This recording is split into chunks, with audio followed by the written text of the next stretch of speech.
come to order. Do we have anybody signed up for public comment? Okay.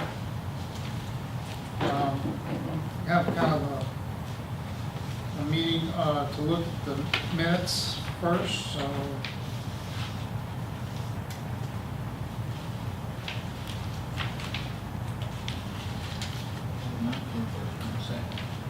No, we just say the minutes. You, Make a motion? yeah, I second. Make a motion. All in favor, minutes are approved. All right, I think it's just Design and Build Award 2016 SPLOST North Mainland Sewer Improvements. Phase 1, project number 702, received by Crosby. Crosby. What? I thought it said Cosby. Crosby, I did say Crosby, I don't know. It's an honest mistake, it happens sometimes. So today, what I wanted to do is just give an update to the Finance Committee and then ask for a recommendation to move this forward to full commission tomorrow. What this is an overview of the first phase of North Mainland SPLOST, our design build project, if you will. There's some updates here in the memo. We talked about how many people came to the pre-bid and the details around that. We had a total of 19 firms that came to our pre-bid from the engineering, construction, and supplier community. We were really excited about that. That's a pretty big turnout for any kind of pre-proposal meeting that we've had since the time I've been here. But unfortunately, we only ended up receiving 2 proposals. One from BRW Construction Group LLC, and then one from Constantine Construction Incorporated. So for the past few weeks, those were received on May 25th. Our selection committee, we had 2 members from our engineering staff and 1 from our operations staff doing the evaluations of those 2 proposals. And I've just called out a few points. First off, I want to talk about, we reached out, when you don't have that many people respond, when you had that much initial interest, you kind of wonder why. So we talked a little bit about this yesterday, but I'll go through them again today for those that weren't here. A big deal was our timeline that we're trying to get this project accomplished, and then also the fact that we spec and are sole source with Xylem and Godwin. A couple of the suppliers that we had attend and the engineering firms that they work with, they use different pumps, and for a project like this, they weren't really comfortable moving away from their familiar brands. And then also, we received some feedback, the coordination that's going to be involved with the pump station 4048 force main upgrade. A couple of people that came to our meeting are actually either engineers or constructors on that project, and that's part of why they didn't want to kind of take all that on. And then additionally, we had some other people say that, you know, since 4048 is going to be what really makes phase 1 work, they were kind of concerned about how that was going to line up with their overall work schedules. And then we had a few people that had showed up at the meeting because they had seen the overall SPLOST and saw reroute, and they thought that there was going to be some more drilling in this project. If you'll know kind of the initial conversations we've had about this project, it's mostly pump upgrades, electrical upgrades, things going on at the station. At this point, we're not planning on any new pipe installation in the ground, so this wouldn't be a drilling project. So a couple of the folks that showed up were drillers, and so therefore they're not going to partner. And then we had a couple of engineers that could not find a construction partner that was available for them for this project. So the nature of this project is an engineering firm and a construction firm kind of go together and create a whole one-stop project solution. A couple of our engineers said that this wasn't a traditional engineering project. They could have moved forward on that, but they couldn't find anybody in the construction field that was going to be available during the timeline that we are looking for. And the reason I make note of that as we move forward on other projects, I think it's a sign that the construction market is starting to heat up. There's a shortage of available quality contractors, and so that's just something we need to know as we're moving forward with some more of these big capital projects that we have coming, that we're going to be competing with a lot of other work out there. So. Was Scantech involved in this at all? The engineering side? No, sir. They did send They did not submit. No. They can submit, and I don't recall them being part of the pre-bid meeting. We had a few new faces, particularly on the contractors, and I think that's because of the nature of it being design build work. Not all people get involved in that, and so we had a few new people that we had never had come to a pre-proposal meeting before that were in attendance here at that. You mentioned that there's not going to be any pipe. There may be, really it's up to the winning teams, whatever they come up with, the final game plan. And I know we may have some impacts that are out of our control as a result of recent failures, but we may have a little piping, it just won't be the dominant. Right, but think back to a pre-bid when we were doing that, that was stuff that we really hadn't uncovered at that point, so. That's true.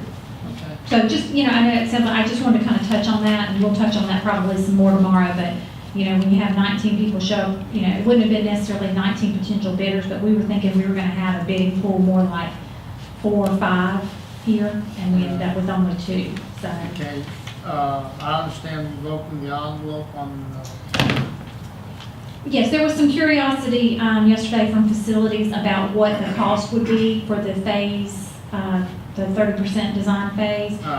We had sort of estimated, we thought that was going to be somewhere south of $100,000, and the 2 prices were $58,000 and the $77,854. But this is engineering, and this was a technical evaluation, so in theory, we're not letting that price have a whole lot of bearing on our decision here at this point. well, no, you should be selecting based on best value. And I don't have a problem with that. But is BRW the low bidder? If we were calling this a bid, they had a lower price, but this wasn't a bid situation.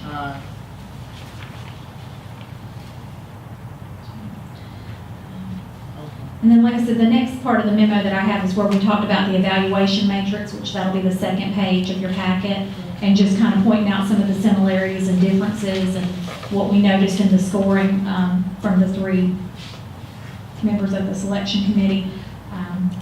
I think the team members and the project staff and the idea that they could implement a project for us of this scale, the numbers were fairly in line there and very similar scores. They both had adequate qualified staff, but I think in looking at that and looking at the notes that some of the selection committee had put, they felt like that Constantine had more specific experience with similar projects, i.e. design build that were water and sewer projects specifically. And then there were some distinct differences in the innovation category on life cycle cost savings, and then also under the technical approach, if you look at those scores, under the best value alternatives. And I think where you see the big disparity there was from our operations team, because they might be looking at it a little bit differently than our engineering team was.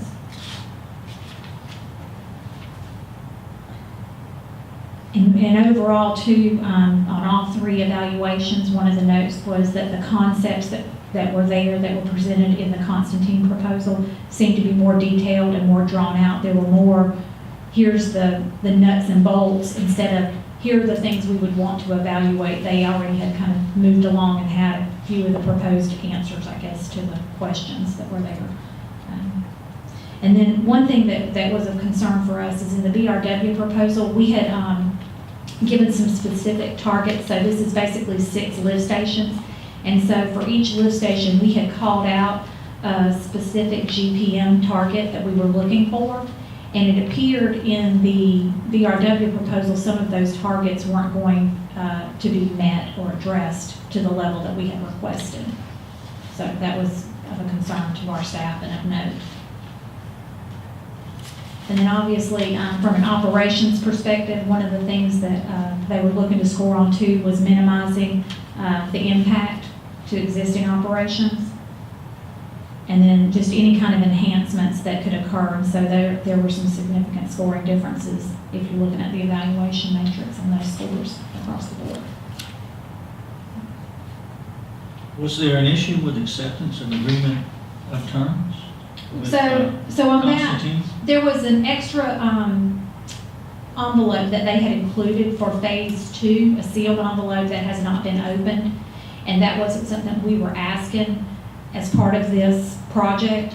And so I think there was, their understanding is that needed to be in there. And so one of our scores said, well, that meant they weren't following the rules, so, you know, they gave them a low mark on that. But we have not opened that, and we're not gonna open that at this time, so. But that's why you see that That's number your- there. The goose egg. Yeah, yeah. So, you know, all of these technical evaluations took place individually, you know, separate. So that's why, you know, those numbers, you know, everybody might have a different viewpoint on what they saw. Because I questioned that one in particular, what do you mean? And they pointed out what they saw. And I said, that's technically, if you get down to it, yes, we didn't ask for that, and it was there, and we won't use it at this point in the phase. So what we'll do from this point, what we request tomorrow is that we're gonna award the contract for the 30% design build services. And then from there, what we'll do is hammer out, the details of what the, cost proposal is gonna look like. And that'll take us to a guaranteed maximum price for the overall project and a 70% design build out. And then that amount will come back to the full commission for review and final approval. Okay? So if you left out the acceptance of agreement of terms line item completely, it doesn't change the scores much, does No, it? it does not. And if you'll notice, I believe 1 and 3, the scores were very similar. And I'll just say that 1 and 3 were our engineering representatives, and 2 right there in the middle is our operations representative. And so if you looked at those, the scores for 1 and 3 are more similar than the operations. So you just have to think about it. Our team, at the end of the day, you know, they're looking at it from different perspectives. And that's why we always try to, on these projects, include operations along with engineers, because they're the ones that are going to have to live with the consequences of this project in the field.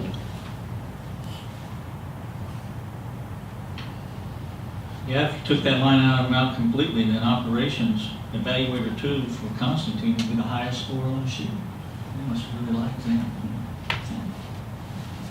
Well, I think that's where the more meat, I guess, around the proposal for somebody in operations, I think they feel like a lot more of the blanks were filled in the initial. Well, speaking of the conceptual differences, not that necessarily how much they fleshed it out, but from a technical standpoint, did the Constantine proposal appear to have more valid approach, or did you hear the discussion? Well, one of the things that they did that the other one did, they gave 2 alternate solutions. So both talked about specifically that there may need to be pump station 4110, their force main, right? Yeah. But they also gave some alternative options that could be more just pumping increases that would actually be quicker fixes for more capacity sooner. So they kind of gave a plan A and a plan B. Both teams did? Oh, just Constantine. Constantine? So there was a 1A and a 1B there, whereas the other one was more of a 1. 1A, number 1.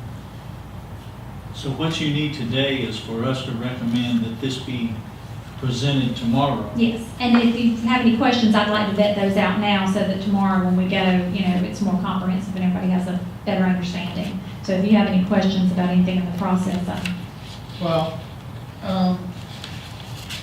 do we ever summarize the scores and come back so that we just have one score for each competitor? well, originally when we were going to do this, that was our intention, because we thought we were going to get 5 or 6 and we were going to do a normalization, you know, with a rank 1 and a rank 2. But kind of when you have only 2 respondents and this kind of disparity in the scores, I mean, it would just be all 1. Well, I kind of did it, and Still, before I came up with It's 1. the one bid was a 66, and the other bid was an 87. So I don't know whether that means much or not to other commissioners, but you might have that Yeah. information to Because say originally the way that we there said is quite a spread. In the solicitation itself, we did talk extensively about how we were going to normalize scores and do all of this stuff. But then we were like, we only got 2, so there's really no need to create ranking 1, 2, and 3 on the different things, because it really kind of is either this or that. Yeah. But yeah, if somebody needs an average number, we could do that. That's not- Yeah, I would say, to the chairman's point, why don't we go ahead and include the normalized or the overall scores for each one to get that 66 versus 87. Sure. It'll maybe make the conclusions pop a little better. We use this And terminology. so the evaluation was done without opening the bid price envelopes. That's right. I only opened that yesterday after the facilities meeting, upon the request of one of our commissioners and Mr. Junkin's authorization to do so. I had the opportunity to watch that YouTube video from yesterday's meeting. I thought that was great. If you get one person that watched, that was me. One view, your view one. I got to see that discussion. I'm excited. So I'm wondering, now that we know the price, the bid price, is there some more information should there have been a light item on price as well in the evaluation? No, not for technical services, because this was just the technical evaluation. For a professional service like this,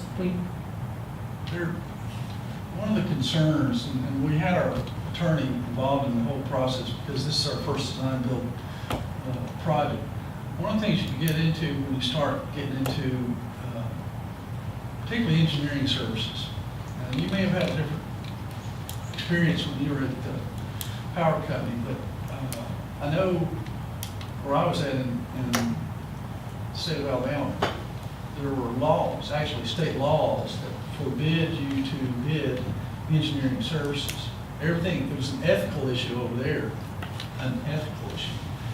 They required you to select the engineer based on the content of the work and your examination of that engineer's abilities to conduct that work.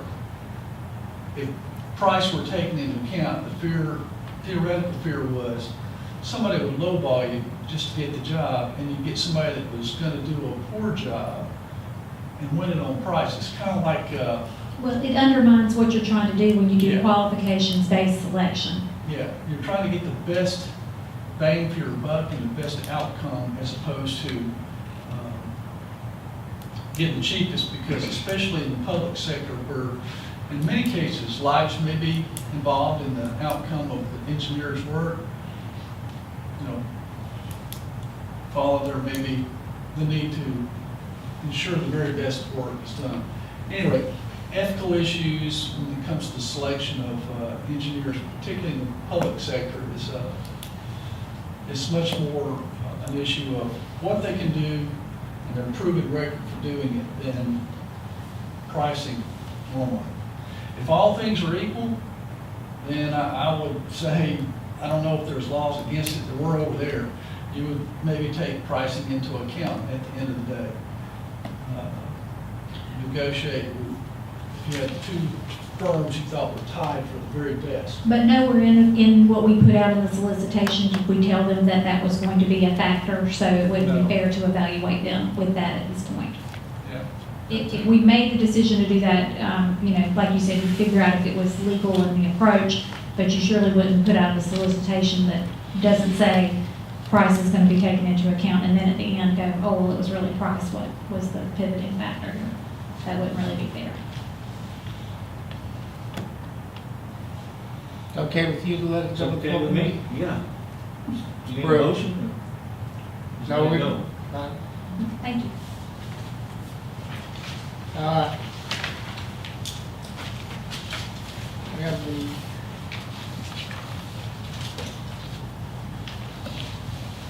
May 8 financials. Ready, John? Go right ahead. Yes. In your packages, you have the financial packages or financial statements for the, as of May 31, for the 11 months that ended. The first one being the balance sheet. The balance sheet is pretty much, it's been pretty much the same month by month over the past several months. And you'll see the bond sinking fund has approximately $2.9 million in May 31st. The payment to the bondholders would be made June 1st, the day after these statements, which is about $2.91 million, leaving about just under $4,000 in that account as of June 1st. That retires $2,020,000 of bond, and the remaining $890,000 is the interest payment on the 2010 issue. The second page is the schedule of our cash balances at March 31st, and that's been relatively stable over the past few months. Following that is the revenue and expenditure statement for the 11 months of this fiscal year. You'll see that about a third of the way down the page, total operating revenues, our pro rata budget would be $25 million, almost $800,000 for the year. We're currently at $27,225,000, about $1.5 million in excess of pro rata budget thus far this year. Some of the numbers are in the sewer and water revenues are significantly more than that we had budgeted. Debt service or debt charges and administration fees are somewhat less than we had budgeted. And I have not been able to, or haven't made the time to go back and get a full analysis of those variances, whether it's dollar amounts or the number of bills that, or number of RUs or bills that have been charged out for the year.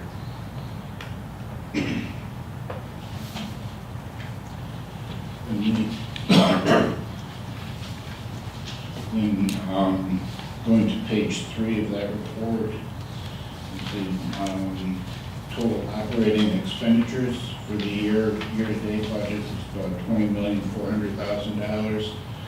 Just under that, we're just a few, $20,426,000 actual, which is about $30,000 over pro rata budget for the year, which gives us operating revenues over expenditures of $6.8 million. And then we have the capital fees that have been generated, and then the non-expenditure uses of cash being debt principals, money we put into the reserve deposits and expenditures on capital items, which leaves us net revenues over cash requirements to date of $2,740,000. And below that, you'll see as of March 31st, we had $2,870,000 of outstanding encumbrances with purchase orders issued. Earlier today, we looked at the list of encumbrances still outstanding, still about the same amount. So if all of those were filled by the end of the year, we'd be about $130,000 short for the year. We don't anticipate in any way that all of those encumbrances will be delivered or invoiced within the next 2 weeks. So we should come out with a fair amount of revenues over expenditures for the year. Of course, there are adjustments, accounting adjustments that will need to be made on June 30th that we typically make once a year. Unbilled revenue for billings, payroll accruals, vacation accruals, and those type of things, which will have some effect on the bottom line. Our professional consulting contracts, technical services, those kind of things, those contracts will carry over into the new fiscal year. Those Yes, encumbrances they- will disappear until next year. Yes, the purchase order will carry over into next year as the authorization to incur those charges. The dollar amounts paid for those will be cut off at June 30th, so whatever is invoiced by June 30th will be charged against revenues in this fiscal year. Whatever is charged, paid on that purchase order after June 30th will be charged against revenues in the next fiscal year. The purchase order itself just stays outstanding, simply is the authorization for purchase. And those adjustments that you mentioned, that would be the adjusting entries that are made on June 30th, that Yes, will sir. affect the bottom line. Does it affect the bottom line in a positive way? That's hard to say right now because it depends on how many hours of vacation are accrued and how many days of wages. It typically doesn't make a huge difference. Are they basically non-cash? Basically non-cash, they're accrual items.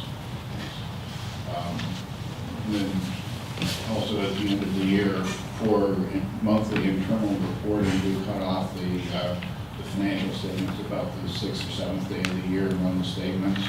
At the end of the fiscal year, we hold the books open until probably mid-August for lingering invoices and so on to come in, so that they get recorded in the proper cutoff period for auditing purposes.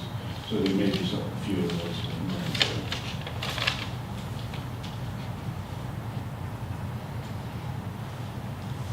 In short, these aren't the numbers that you'll see on the audit. There will be some difference.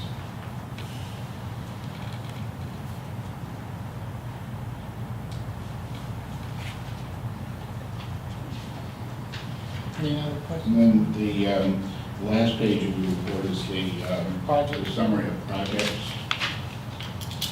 So once again, we have a fair number of projects started this year. Some are completed and will be capitalized at the end of the year. Some are still in progress. Some are in kind of a holding pattern for the time being.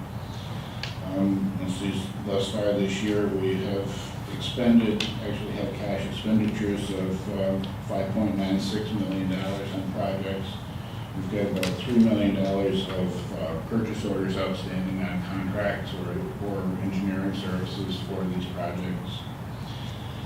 And then the difference between the budgets minus what's been expended or encumbered is the balance that's expected to be needed to complete those projects.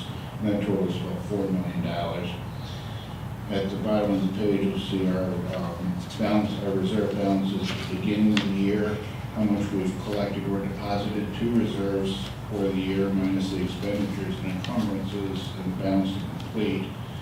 And you'll see between with all of the reserve total, we have about $4.65 million of funds available that could go to projects. So the repair and replacement reserve in particular, right now we have in excess in that of about $448,000. We should be able to make the last deposit in June deposit to that of $291,000. So we should have somewhere between $725,000 and $750,000 of repair and replacement reserves to carry over into the next year to be committed to further repair and replacement projects.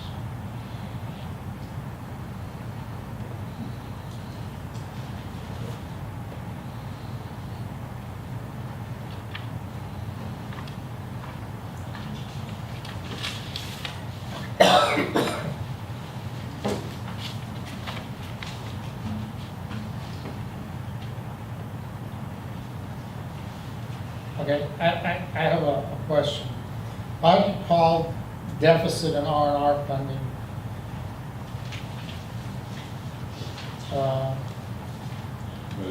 It's not really, I didn't change the title on that. It's actually- Yeah, I was going to say, before the full commission meets tomorrow, could we just say R&R balance?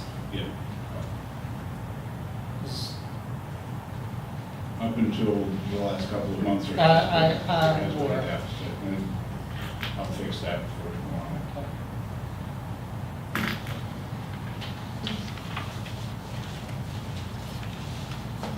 Questions? No, so your total balance to complete is 4.1 million roughly. That's, yes, estimated number. And the 4.658 is available, and what you're expecting? I see we were asking that question, deficit in R&R funding. It's actually a surplus. Month of reserve deposit. So you'll have 739, we think.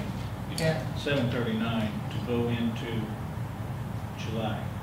yeah. Next year. To carry forward to next Come year. the first meeting in July, we'll have $700,000 to put to new projects. Yeah, that'll take about like one project. Yeah, very fast. The engineers can use that real quick. And, any other questions? No. Okay. Thank you. Thank you, Brent. Mr. Executive Director? No additional financial comments other than to say that we've got, just a reminder that we have our first town hall meeting tonight over at St. Mary's, excuse me, St. Williams? St. Williams on St. Simon Island Right. at 6. We'll follow that up next Monday night with a 6 o'clock meeting over here at the rec center. Howard Collin. Alvin Calden? Howard Coffin Park. Howard You Calden. know the park that's on the right side? I remember the part. I can't remember the name.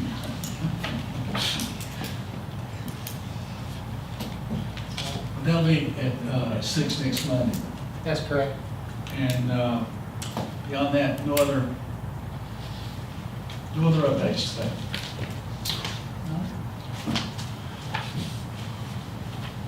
You got anything further? Thank you.